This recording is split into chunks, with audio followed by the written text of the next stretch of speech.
আল্লাহ রাব্বুল আলামিন তার হাবিবকে দুনিয়া আনলেন।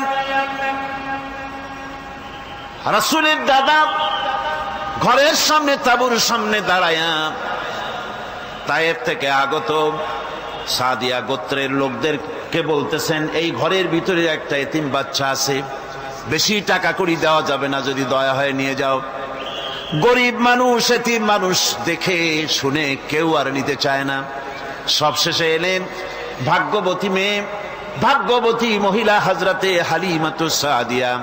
তিনি এসেছেন, কোনো ছেলে পেলে পায় নাই, সকলের শেষে তিনি এসেছেন। আব্দুল মুত্তালিব বলছেন, এই ঘরের মধ্যে একটা এতিম বাচ্চা আছে, দয়া হলে নিয়ে যেতে পারো।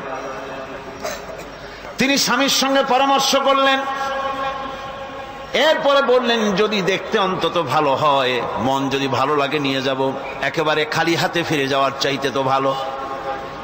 হযরতে হালিমা বলেন, আমি ঘরের মধ্যে প্রবেশ করলাম, মা আমিনার কোল থেকে শিশু মুহাম্মদ সাল্লাল্লাহু আলাইহি সাল্লামকে যখন আমি কোলে নিলাম, আমি হুজুরের চেহারার দিকে নজর করে দেখলাম, আমার কাছে মনে হলো যেন পূর্ণিমার চাঁদটা আমার কোলে ধরা দিয়েছে।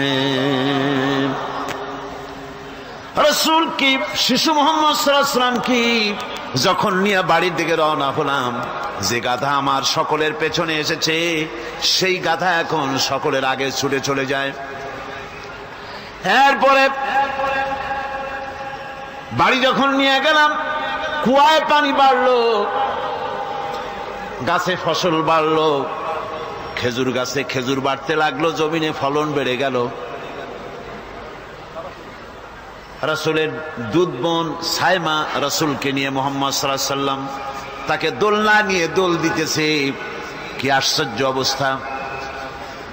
সাইমা তাকে দোল দিচ্ছে আর বলতেছে, বেঁচে থাকুক মুহাম্মদ সাল্লাল্লাহু আলাইহি ওয়াসাল্লাম, সে দীর্ঘজীবী হোক।